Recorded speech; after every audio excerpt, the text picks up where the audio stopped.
લાવીને અહીંયા પોતાના રોટલા શેકવા માટે અહીંયા આપણા હિન્દુ આદિવાસી દલિત સમાજના લોકોને બહારથી બોલાવીને MP UPથી દાહોદ ગુજરાતથી બોલાવીને અહીંયા સંતાડીને એમને પૂજા પદ્ધતિ એમની બદલાઈને એમને પોતાના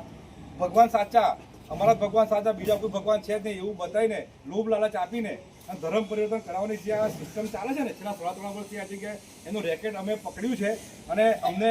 અહીંથી કાલ નીકળતા હતા ત્યારે અમે જોયું કે અહીંયા ક્યાંક બૂમ પડી એટલે અમે જોયું કે આ શું બૂમ પડશે કંઈક ઝઘડો થાય શું તો અમે ગાડીમાંથી ઉતર્યા અને જોયું તો અંદર ઘણા 50-60 યુવા યુવતીઓ 18-20 વર્ષના એ લોકો 2-3 નીચે આરોટતા હતા અને કંઈક એ બૂમો પાડતા હતા એટલે અમે પૂછ્યું કે સ્પષ્ટ અમને જણાવ્યું કે આ લોકો ધર્મ પરિવર્તન કરી રહ્યા છે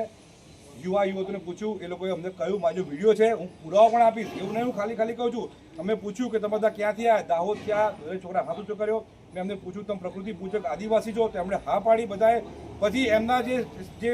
આયોજક છે સ્ટીવનભાઈ એમણે કંઈક ઇશારો કર્યો તો બધા બોલતા બંધ થઈ ગયા અમે તરત પોલીસને જાણ કરી પોલીસ તાત્કાલિક સ્થળે આવી ગઈ પોલીસે બધું પૂછપરછ કરીને અને કાયદેસરની કાર્યવાહી કાલની હાથમાં ધરી છે અત્યારે પણ પંચનામું બધું ચાલુ છે તો આગળ પોલીસ જે પણ કાર્યવાહી કરશે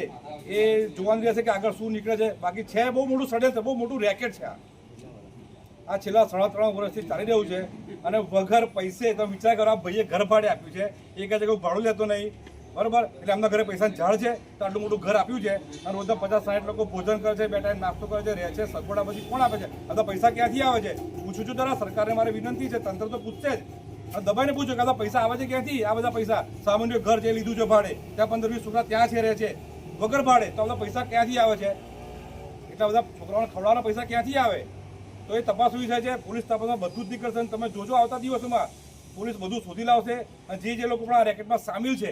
એ બધાને કસ્ટડીમાં મોકલવામાં આવશે જેલમાં મોકલવામાં આવશે અને કોઈને છોડવામાં આવશે નહીં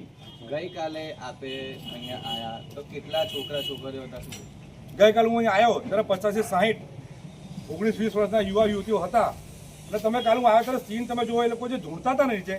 અને ધૂળતા શું બોલતા હતા આપણે કોઈ ધર્મનું અપમાન નહીં કરતા પણ એટલું મેં સાંભળ્યું કે એ લોકો હાલેલુયા કરતા હતા પછી એ લોકોએ વાત એક જ છે લાલચ મને કયું આવ્યો છે કે તમે બી આવી જાઓ અહીંયા અમારા ખ્રિસ્તી ધર્મમાં તમને પણ કહે છે સ્વર્ગની પ્રાપ્તિ થશે તમારું જીવન સુધરશે અને તમને ઘણા લાભો અમે કરી આપીશું તમે આવી જાઓ એટલે હું એક હિન્દુ લીડર હું હિન્દુ જન્મથી હિન્દુ મારો બાપ હિન્દુ મારો દાદો હિન્દુ મારો પરદાદો હિન્દુ આ જ્યારથી દુનિયા બની ત્યારથી હિન્દુ જેટલી પેઢીમાં આવ્યા બધા બરાબર મેં એમને પૂછ્યું મેં તમારા દાદાનું નામ શું તો કે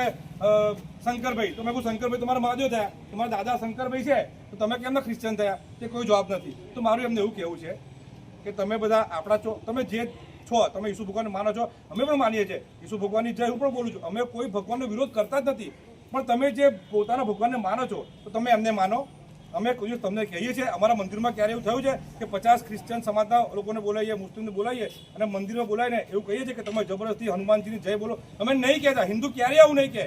આ હિન્દુ આ દેશમાં 116 કરોડ હિન્દુ છે મને ક્યારે પણ કોઈ ઈસાઈ સમાજનો યુવાન કે મુસ્લિમ સમાજનો યુવાન એક દાખલો બેસાડે ભારત દેશમાં કે હિન્દુ સમાજના કોઈ પણ મંદિરમાં ત્યારે પણ કોઈ અન્ય સમાજના અન્ય સંપ્રદાયના લોકોને બોલાવીને આવું ધર્મ પરિવર્તન કરાયું હોય તો મારે ગુલામી કરવી એની હિન્દુ ક્યારેય આવું નહીં કરે હિન્દુ આ દેશમાં બધાને ભેગા રહેવાની છૂટ છે સંવિધાનથી ચાલીએ છીએ અને બધા રહો પ્રેમથી આ દેશની એકતાને ભંગ ના કરતો વિદેશથી જે ફંડ આવે છે ને આ ફંડની લાલચે અમુક આવા આયોજકો આવું બધું કર્યા કરે છે બહારથી 5 લાખ આવે 2 લાખ ખિસ્સામાં 3 લાખનો વાપરે આ ધંધો છે બીજો કોઈ છે નહીં